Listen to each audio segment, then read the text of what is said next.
Mesdames, Messieurs, une fois de plus, bonsoir. Commençons par ce fait divers au quartier Talagué.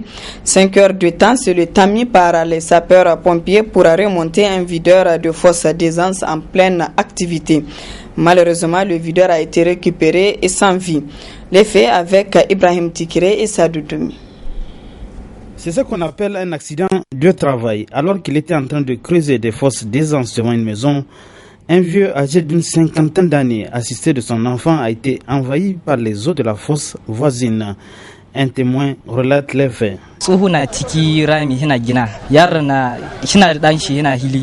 Shi dan shi na yi sai da ruwa nan ga dama akwai rami nan wanda adda ruwa na gwalalu to dama yayi ruyi sai kawai sai kasa ta fashe da ta fashe sai ruwan suka ta zuwa kwarai har kasa ta yanke ta cika tsohon na dago hannu yaron sai shiga shi tallaba shi hido shi to ko da sai turota da kasa ta tuce wurin. Alertés, les sapeurs-pompiers appuyés par les curieux du quartier ont mis près de 5 heures d'horloge pour remonter le corps, malheureusement sans vie.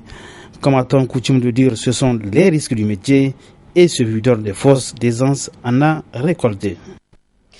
Dans le cadre de la célébration des 3 ans de mise en œuvre du programme de renaissance du président de la République, la primature a organisé hier soir un dîner de presse au Grand Hôtel en présence de plusieurs membres du gouvernement.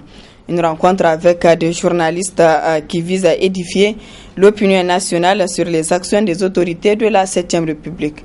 Le reportage de Michel Déchy. C'est le Premier ministre qui a donné le coup d'envoi de ce dîner de presse après une présentation succincte du bilan des réalisations faites par son équipe gouvernementale en 3 ans d'exercice.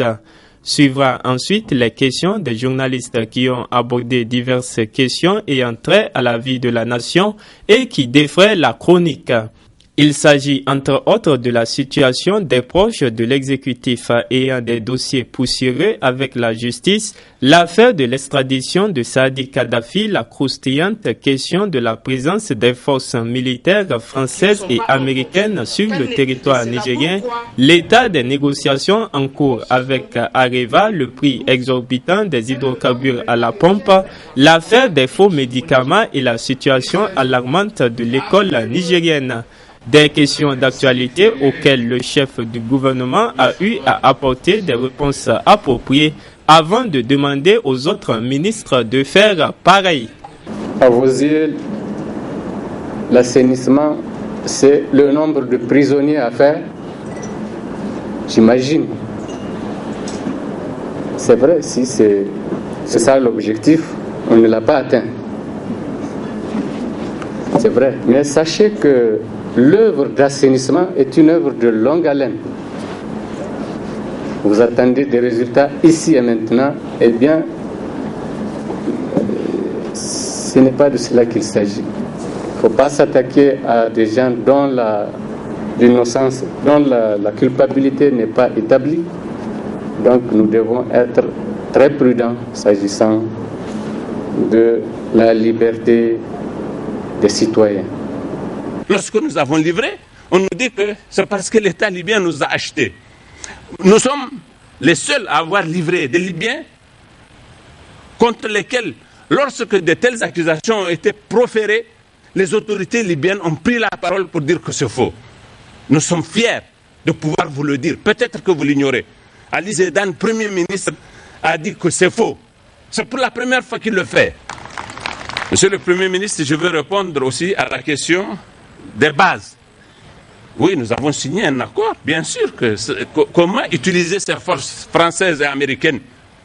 Il faut bien signer un accord. Je l'ai signé, c'est moi qui l'ai signé, ministre des Affaires étrangères. Lorsque on est prudent comme nous le sommes, qu'on prend des précautions, on peut nous jeter la pierre. C'est trop facile lorsqu'on n'a pas de responsabilité. Au demeurant, vous savez, quel est le pays qui accueille le plus de bases militaires? Encore que nous n'ayons pas de bases militaires.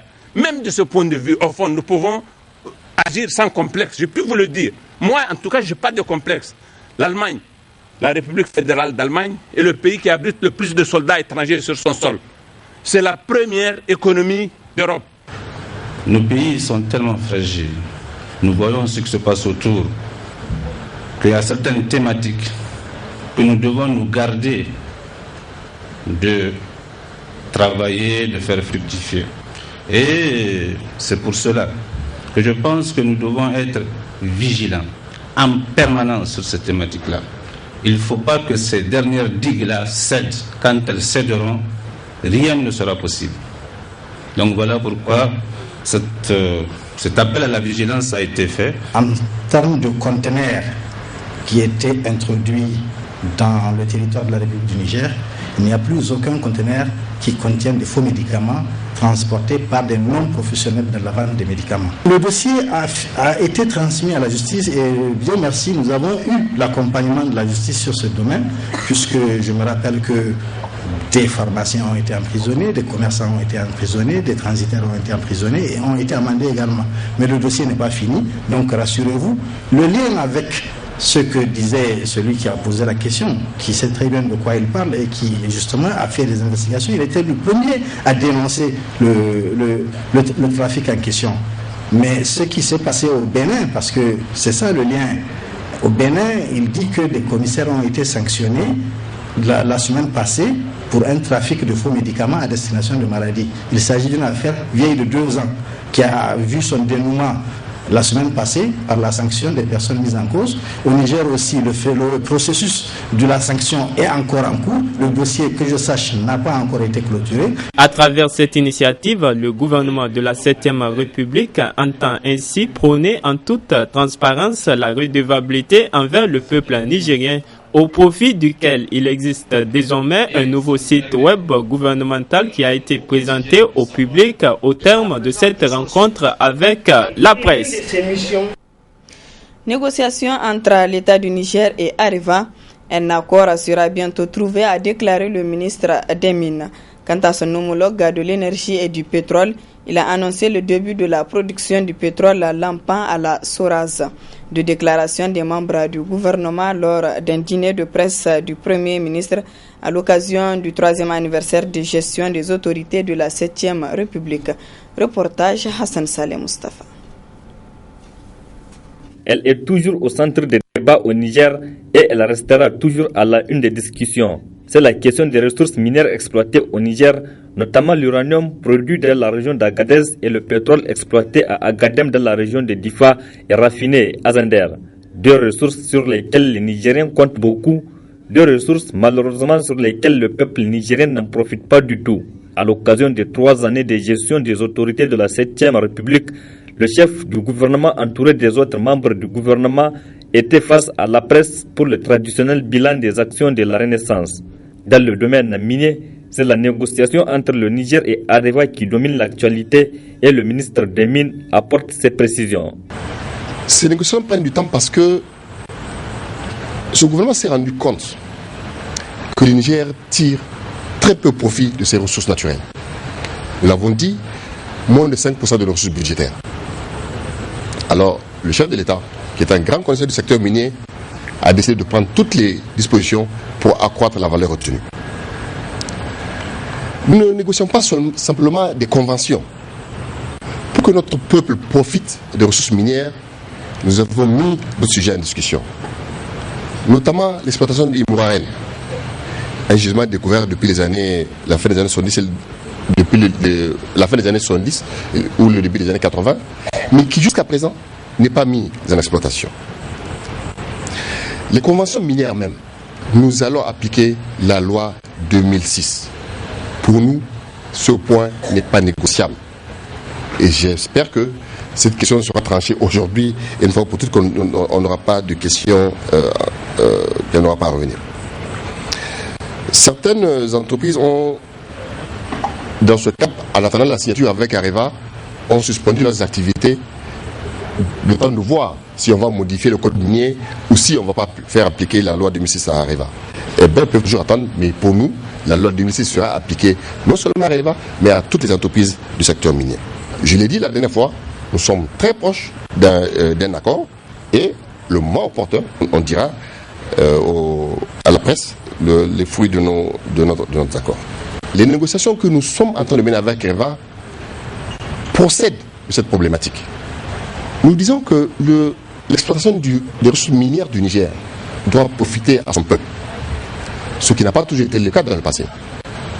Mais ce gouvernement a pris les choses en main et nous nous battons corps à corps, point par point, pour que chaque centime qui doit revenir au peuple nigérien ne soit pas spolié. Quant au ministre de l'Énergie et du Pétrole, il a profité pour confirmer la production d'un 4e produit au niveau de la société de raffinage de Zender Soraz. Il s'agit du pétrole lampa dont la production est estimée à 2000 tonnes par mois. Cette production a été pratiquement imposée par deux impératifs. Le premier, c'est qu'il y a eu une légère modification des caractéristiques du brut qui est livré à la Soraz. Et la deuxième, c'est qu'on a imposé à la Soraz de produire du gasoil avec une densité de 0,82, qui est une spécification du produit diesel utilisé couramment au Niger et dans la sous-région, notamment au Mali, au Burkina et au Nigeria.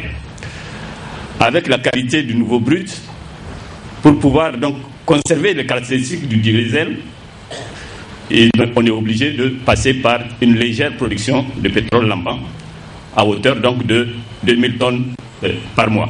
L'un dans l'autre, les ressources minières dont regorge le sous-sol nigérien appartiennent au peuple nigérien et les 17 138 700 Nigériens doivent bénéficier de ces ressources issues de l'exploitation minière. 17 138 707 habitants, c'est le nombre de la population du Niger selon le dernier recensement général de la population de 2012. Les résultats définitifs de ce recensement ont été publiés ce vendredi par l'Institut national de la statistique INS. Selon ces résultats, c'est la région de Zander qui est la plus peuplée du Niger. Le compte rendu de Youssouf Omar et Aboubakar Souley.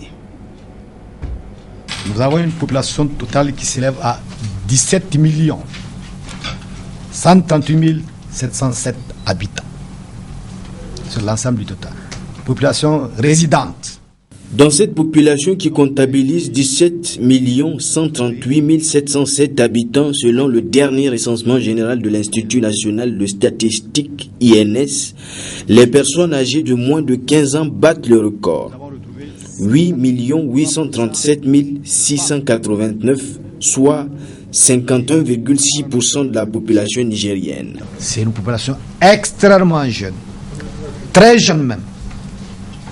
Parce que le taux que vous avez vu, nous avons les moins de 15 ans qui font plus de 50% de la population totale. Vous savez ce que ça veut dire.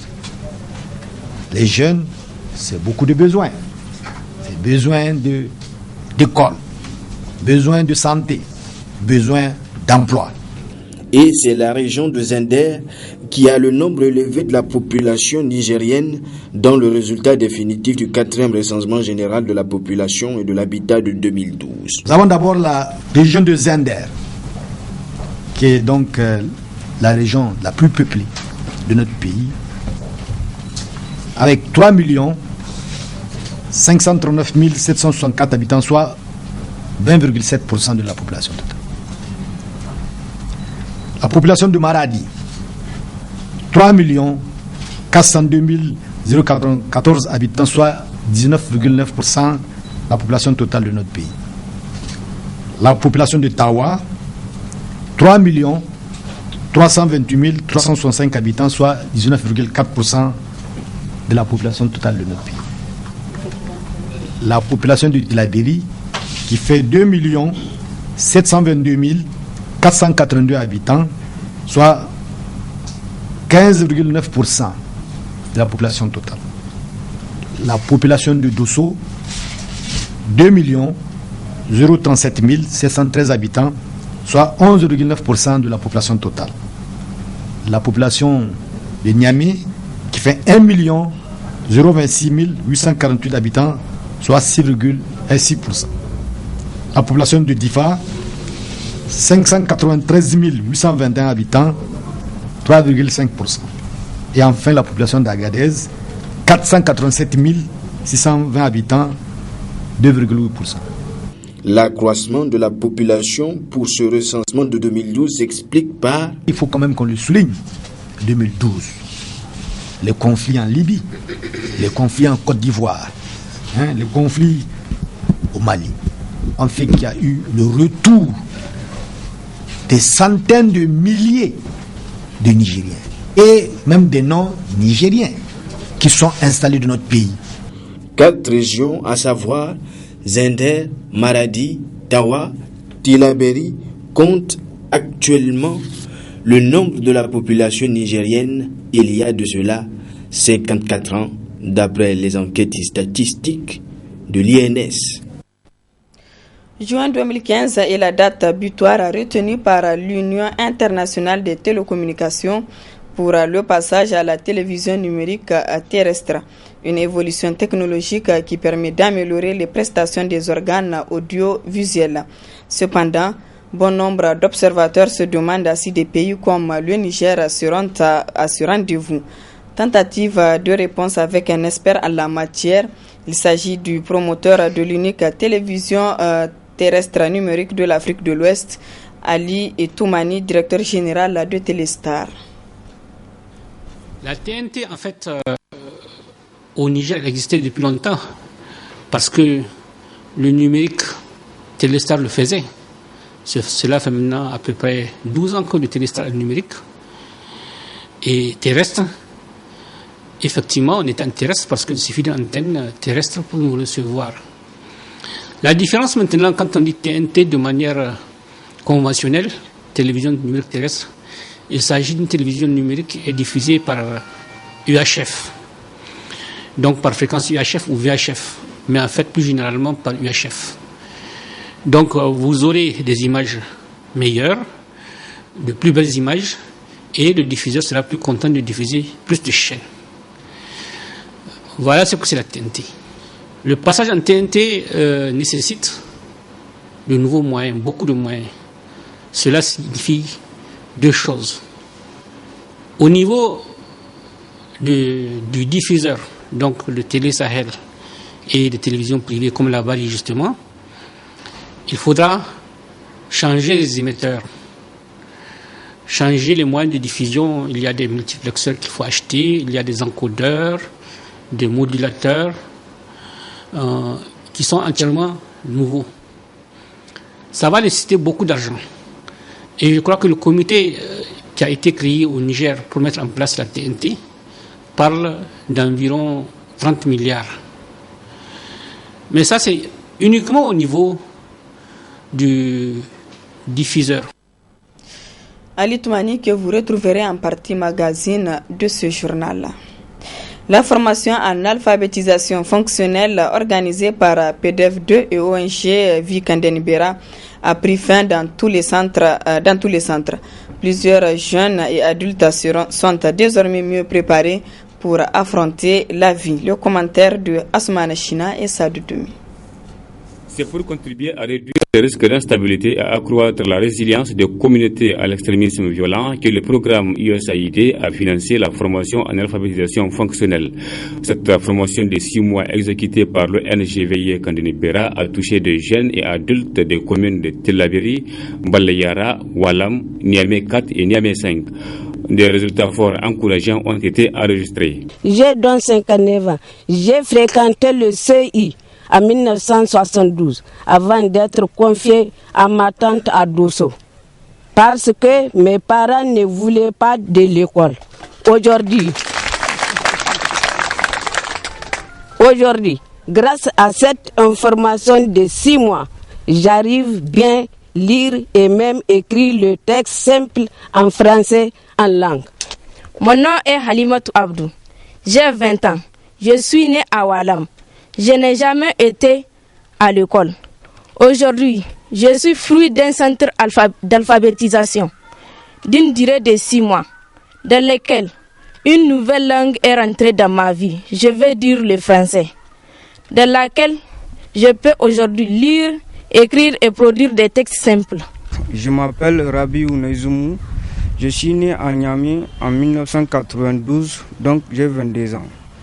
Je n'ai jamais été inscrit à l'école parce que mes parents voulaient avoir près d'un enfant pour faire le petit crous de la famille.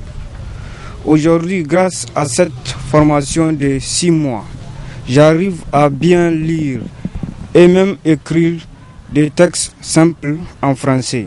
Je m'appelle Rukaya Issoufou. Je suis née à Niamey en 1991.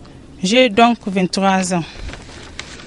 Je n'ai jamais été inscrite à l'école parce que mes parents m'ont confiée à une tante commerçante voyageuse. Aujourd'hui, grâce à cette formation de 6 mois, j'arrive à bien lire et même écrire des tests simples en français. Je suis né à Tilaberi en 1989. J'ai donc 25 ans. Je n'ai jamais fréquenté les bancs de l'école. Mais voilà, et grâce à Dieu, après 6 mois de formation, je suis capable de lire un texte simple en français.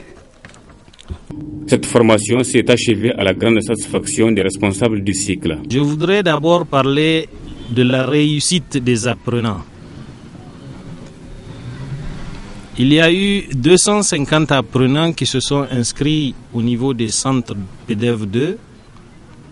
Et parmi ces 250 apprenants, nous avons 71%, soit 153 apprenants, qui lisent avec aise le français, mais également les langues nationales. Et cela devrait attirer notre attention. Pour la simple raison que ces apprenants ont participé à ces cours 4 jours par semaine. Nous essayons d'attirer l'attention de tous ceux qui sont éclairés sur cette démarche qu'utilise l'ONG Vikandenbera, de manière à ce que, au bout du compte, nous puissions sauver tous les enfants de ce pays-là. Vous n'êtes pas sans savoir que il est très fréquent de voir des enfants qui sont au CM2 et qui ne savent pas lire. Comment alors expliquer que ceux qui ont fait juste 6 mois puissent lire et écrire avec aise le français et les langues nationales? C'est pourquoi nous voulons lancer un appel pour que ceux qui présentent de l'intérêt pour cette démarche puissent contacter l'ONG VI, parce que nous ne demandons qu'à partager. La fin de la formation dans tous les centres a été sanctionnée par la remise des attestations aux apprenants qui sont désormais mieux outillés pour affronter la vie. Cette initiative qui contribue efficacement au développement économique et social de notre pays doit être élargie à toute la région. Place à présent à la partie magazine de cette édition. Elle porte sur l'entretien qu'a bien voulu nous accorder le promoteur de la Téléstar, un bouquet de la place. Avec Ali Toumani, il est question du processus du passage à la télévision numérique terrestre, de la création de la première radio privée du Niger RM dont il est le promoteur, ainsi que de l'évolution du paysage médiatique nigérien. Très bonne réception.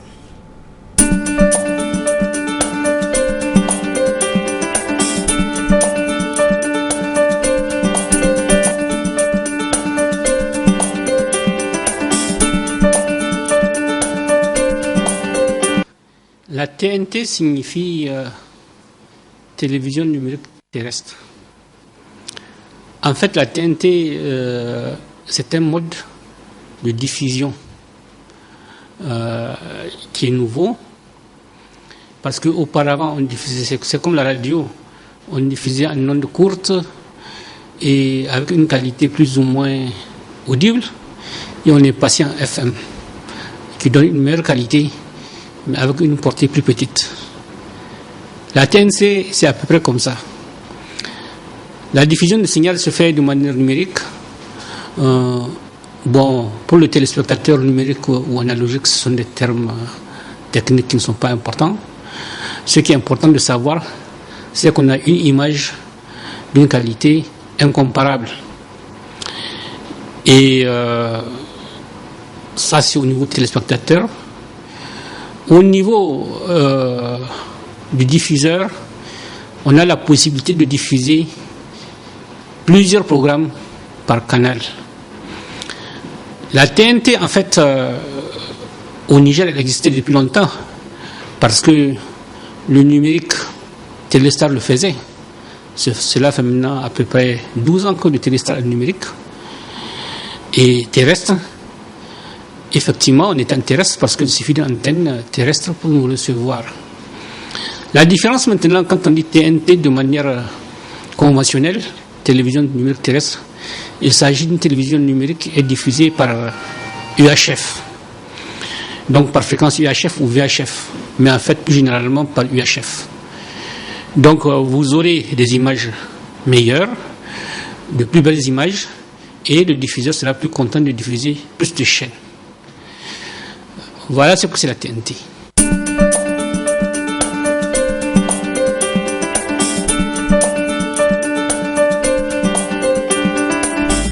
Au niveau des télestars, la TNT n'est pas nouveau, n'est pas nouvelle. En fait, comme je vous disais, on diffuse depuis 12 ans en numérique, et puis depuis 3 ans en UHF, donc depuis 3 ans on est en TNT. En ce qui concerne les autres stations de télévision présentes au Niger, notamment les télévisions privées et l'ORTN, c'est un autre débat. Parce qu'il y a eu un accord ou un engagement que le Niger a signé, ainsi que tous les États du monde pratiquement, ont signé auprès de l'Union internationale de télécommunications, l'UIT, à Genève, pour passer en numérique, en TNT. Et en ce qui concerne notre pays, c'est au plus tard en juin 2015. Le passage en TNT nécessite de nouveaux moyens, beaucoup de moyens. Cela signifie 2 choses. Au niveau du diffuseur, donc le Télé Sahel et des télévisions privées comme la Bali justement, il faudra changer les émetteurs, changer les moyens de diffusion. Il y a des multiplexeurs qu'il faut acheter, il y a des encodeurs, des modulateurs qui sont entièrement nouveaux. Ça va nécessiter beaucoup d'argent. Et je crois que le comité qui a été créé au Niger pour mettre en place la TNT parle d'environ 30 milliards. Mais ça, c'est uniquement au niveau du diffuseur. Au niveau du téléspectateur aussi, il y a un changement. Parce que le téléspectateur actuellement est équipé pour la majorité le téléviseur analogique. Donc le téléviseur analogique, c'est le téléviseur que l'on connaît qui est grand, qui est gros plutôt, et qui est lourd. Ce téléviseur analogique, mais c'est lui qui innove notre marché. Les nouveaux téléviseurs qu'on appelle communément écran plat sont plutôt rares. Donc, à ma connaissance, selon les statistiques données, il y a environ 300 000 téléviseurs au Niger. Alors, pour que ces téléviseurs puissent recevoir la TNT, il faut qu'ils soient équipés d'un adaptateur. S'ils ne sont pas écran plat, ce qui est le cas, donc c'est ce dont on parle, d'un adaptateur. Le prix de l'adaptateur est d'environ 10 à 15 000. Actuellement, il est à 15 000 en Europe. Il va peut-être baisser à 10 000 francs CFA d'ici à 2 ans. Quand vous prenez 300 000 téléviseurs, vous multipliez par 10 000, vous allez voir que ça fait une fortune de 3 milliards ou 30 milliards, je ne sais pas selon le nombre de zéros. Alors vous ajoutez aux 30 milliards que le comité sur la TNT a déjà proposé, ça fait une somme énorme qu'on doit dégager. Ce qui, à mon avis, dans 1 an, sera carrément difficile.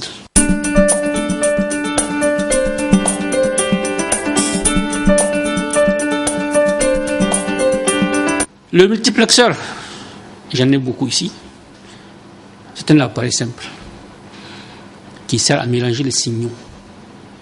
En fait, qui prend les signaux de différentes origines, il les mélange et il en ressort un seul. Il le ressort en format ASI. Mais ça, c'est le côté technique. En fait, quand le comité sur la TNT vous parle de multiplexeur, il s'agit d'une autorité, donc qui va jouer le principal rôle. Actuellement, le comité, selon la loi qui a été adoptée pour dégager une stratégie sur la TNT, cette loi dit qu'il y aura un seul multiplexeur.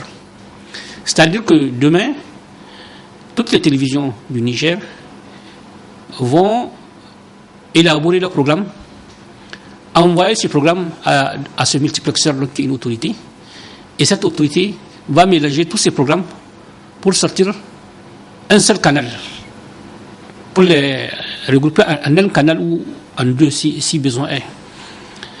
Mais étant donné que chaque canal peut prendre à peu près une quinzaine de programmes ou une vingtaine, je pense que toutes les télévisions nigériennes seront mises dans un seul canal.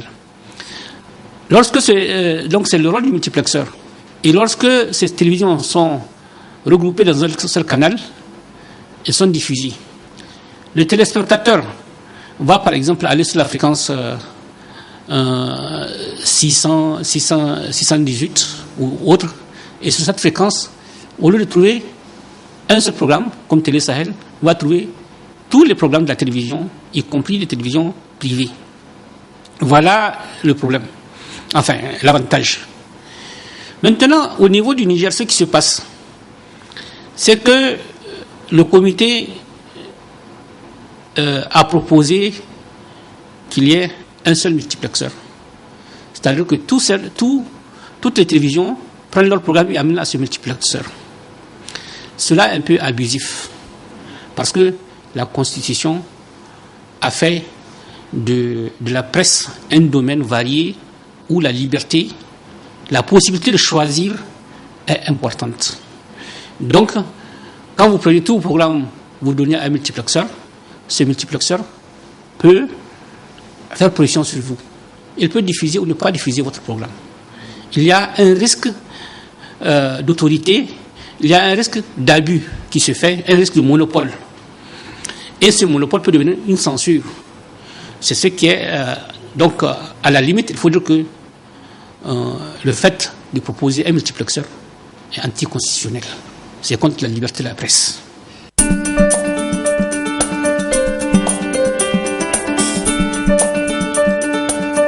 L'empressement, en fait, ce n'est pas nos États qui sont pressés. Actuellement, la TNT a été programmée au niveau de l'UIT depuis une quinzaine d'années. La France a commencé à initier la TNT depuis l'an 2003, je crois. Mais c'est seulement l'an dernier que la France a couvert tout le pays, tout le territoire français, par la TNT. Donc, si un pays comme la France, qui est parmi les initiateurs du projet, a mis tant d'années pour couvrir son territoire, au Niger, nous qui avons pris pratiquement cette décision depuis un an ou deux, nous sommes levés pour le dire, pour le faire. Nous ne pouvons pas, en cette période, en ce laps de temps si petit, couvrir le territoire en TNT. En fait, l'empressement vient de qui? Vous savez, au niveau de la télécommunication est régie sur le plan international par ce qu'on appelle l'UIT. L'UIT, quand vous prenez, c'est comme les Nations Unies. On parle de démocratie. La vérité, il n'y a aucune démocratie. C'est le pouvoir de l'argent qui gouverne tout. Qui est pressé? Mais comme je vous ai dit, quand on passe en TNT, il faut acheter des émetteurs. Il faut acheter des décodeurs. Et nous avons à peu près 60 milliards à dépenser. Mais ces 60 milliards, ils vont entre les mains de qui? Des fabricants. Mais ces fabricants, c'est qui? Ces fabricants sont les Chinois, les Japonais, les Américains et les Européens. Et quand vous allez à l'UIT, c'est eux qui commandent l'UIT. C'est eux qui parlent. Quand vous participez aux réunions de l'UIT, c'est les seuls à discuter. C'est les seuls qui font un engagement, que tous les États signent les engagements. On a signé, sans trop savoir pourquoi. Et en fin de compte, maintenant on a un problème, c'est celui de l'argent. Actuellement, dans l'ensemble du monde, vous avez une trentaine de pays seulement qui sont en TNT, pas plus. Cette liste est publiée régulièrement.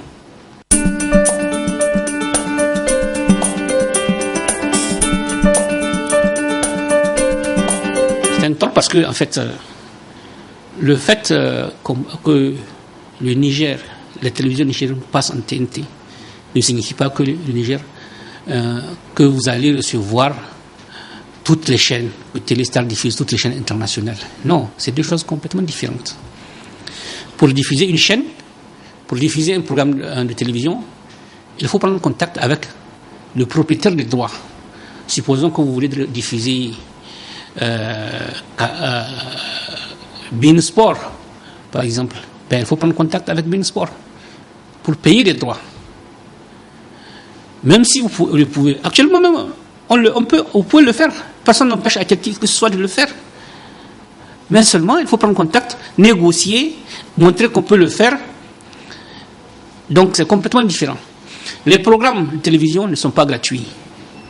Et je peux vous dire que récemment, nous avons eu une réunion ici à Niamey même, en présence du CSC, avec le réseau que vous connaissez, le réseau français, qui s'appelle Canal Satellite.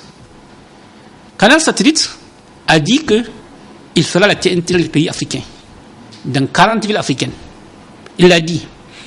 Il y a eu une réunion l'an dernier à Paris, où les ministres de la communication étaient présents, y compris notre ministre. Canal Horizon a dit qu'il viendra en Afrique pour faire la télévision, et il a négocié les fréquences pour émettre. Donc, dire que Téléstar va disparaître, ce serait aberrant. Quand il y a des étrangers qui veulent s'installer, on ne peut pas faire disparaître un national pour donner la place à un étranger, faire la même chose. Alors, comme je dis, c'est complètement différent, c'est des rumeurs qui courent, mais elles n'ont pas de sens. Elles n'ont vraiment pas de sens. Téléstar existe depuis maintenant 17 ans. 4 régimes présidentiels sont passés, sinon plus. On continue à exister. Et Inch'Allah, si Dieu le veut, on continuera à exister. En ce qui concerne cette affaire de multiplexeur, en fait, moi, avec l'expérience que j'ai de la TNT, et Dieu merci, mon expérience est quand même importante parce que en Afrique de l'Ouest actuellement, Téléstar est le seul réseau qui diffuse la TNT. Les autres commenceront en fin de cette année. Mais pour le moment, Téléstar est le seul, depuis 3 ans. Cette petite expérience me permet de dire, si cela est possible, qu'il devrait y avoir, non pas un multiplexeur, mais plusieurs. Que chacun choisisse son multiplexeur. Vous avez 2 ou 3 multiplexeurs qui diffusent. Chacun va choisir, chaque station de télévision va choisir le multiplexeur qui lui convient. L'État aura son multiplexeur parce que ce n'est pas le multiplexage. La zone de couverture est différente. Télé Sahel est une télévision de service public qui doit couvrir le Niger. Je ne pense pas que Télé Labari a pour ambition de couvrir le Niger. Parce que couvrir le Niger coûte très cher. Or, Télé Labari est une télévision privée et il faut qu'elle vive. Pour qu'elle vive, à moins qu'il n'y ait de subventions, eh bien, il faut qu'elle fasse des recettes et qu'elle maîtrise les dépenses. Donc, le fait d'avoir plusieurs multiplexeurs peut changer les choses, peut permettre à Télé Sahel de continuer sa mission de service public et aux autres de faire leur mission. Il y a également dans les télévisions privées, il y a une option, il y a un côté service public, mais il y a également un côté commercial. L'option de plusieurs multiplexeurs est l'option qui a été choisie par beaucoup d'États. Je n'ai jamais compris pourquoi le Niger cherche à avoir un seul multiplexeur. En fait, pour dire la vérité, un seul diffuseur. On revient au temps ancien, avant les années 90. Donc, on revient à ce temps où il n'y avait qu'une seule autorité qui gouvernait l'audiovisuel au Niger.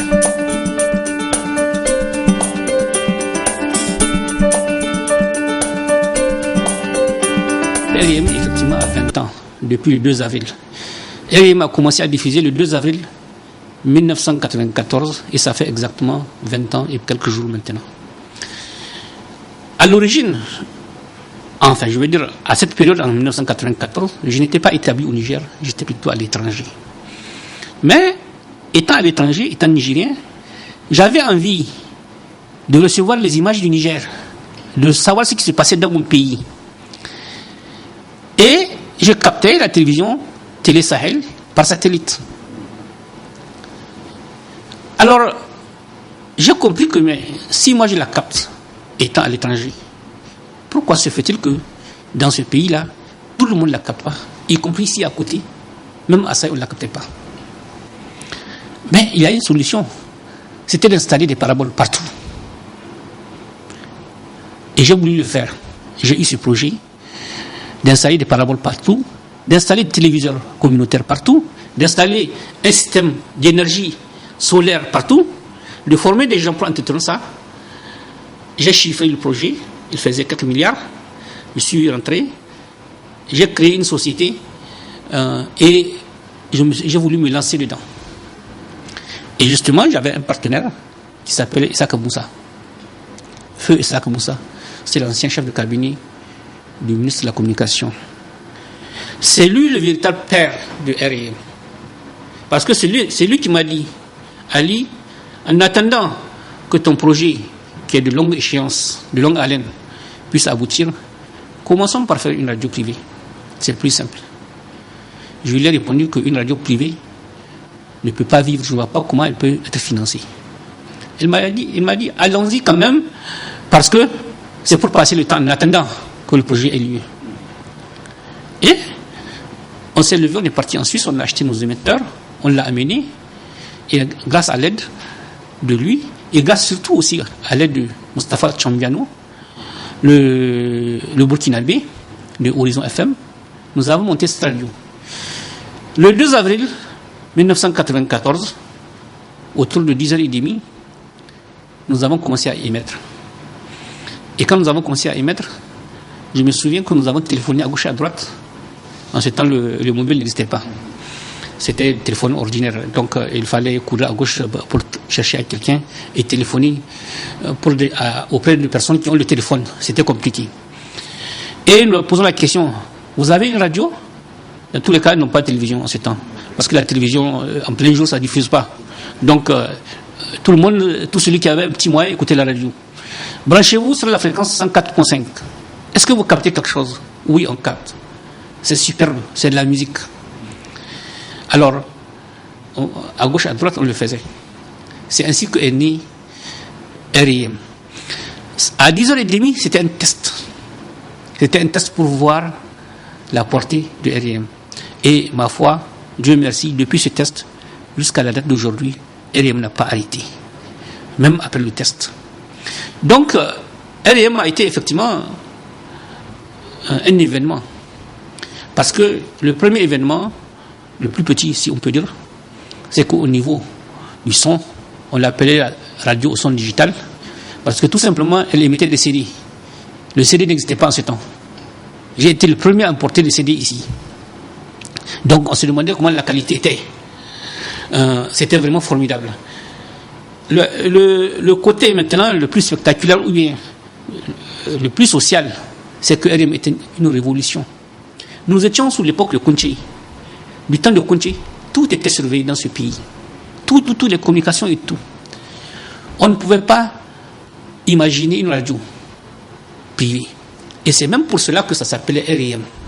R, effectivement, pour radio, M pour musique. Parce que quand je l'ai créé, je n'arrivais pas à croire que dans mon pays que j'ai connu, parce que moi je suis de l'époque de Kounché, maintenant qu'on puisse faire une radio. Et pour un peu banaliser le fait et montrer aux gens que je suis inoffensif, je l'ai appelé radio et musique. Par la suite, on a fait une abréviation et c'est devenu R&M. Et les gens de l'extérieur, de l'étranger, notamment en France, les gens m'ont dit, mais c'est joli R&M, ça signifie quoi? Voilà ce que ça signifie. Dès le premier jour, j'ai voulu aller doucement, même moi j'avais un peu peur. Mais le jour où j'ai ouvert R&M, le 2 avril 1994, ce soir-là, la voix de l'Amérique me téléphonait. Roger Guifoli. Il me dit, vous avez ouvert une radio, c'est formidable, on va vous interviewer. C'était effectivement la deuxième radio privée en Afrique. Après Horizon FM, et peut-être aussi, il faut dire de la vérité, il y avait Radio Power FM au Nigeria. Mais le Nigeria, c'était un autre monde. Mais dans notre domaine, c'était la deuxième radio privée dans l'Afrique francophone. Donc, il m'a interviewé. Le lendemain, après la Voix de l'Amérique, c'est RFI qui venait. Parce que c'était un événement. Et ici au Niger, on n'arrivait pas à croire. C'était fantastique. Alors, qu'est-ce qui a fait le succès de RFI? La première chose, c'est que, en dehors de ce fait qu'on était les premiers, on a cassé la théorie du totalitarisme. On a pris des animateurs de qualité à qui on a donné des sobriquets, des surnoms de combat, tels que la DS, la Mustang, à fond de la caisse, des trucs comme ça. Et ça, les gens aimaient ça. Bon, enfin, on a innové une autre chose, c'est de faire participer le public. Ce que vous continuez à faire maintenant, de faire participer le public à la radio. Auparavant, on n'avait que la Voix du Sahel. La Voix du Sahel, c'est un monologue. Le monsieur, il parle, et puis c'est fini. Une fois de temps en temps, à l'événement d'une fête, il y a quelqu'un qui téléphone pour dire je salue tel. À RM, c'est nouveau. On vous appelle, on vous dit que vous êtes, racontez votre vie. Donc, voilà l'innovation. Maintenant, effectivement, ça fait 20 ans. Moi, à mon avis, RM, qui a été suivi par la suite par d'autres radios, la seconde qui a suivi RM, c'est Enfani. Le 20e anniversaire de RM, c'était pratiquement le 20e anniversaire de la démocratie audiovisuelle au Niger. Je pense que ce n'est pas uniquement un RM qui doit être félicité à cette période, c'est tout le Niger.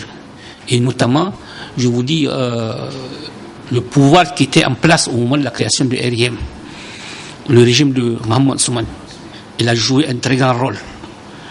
Parce que, franchement, il a laissé faire. Il a laissé faire et ça a été formidable.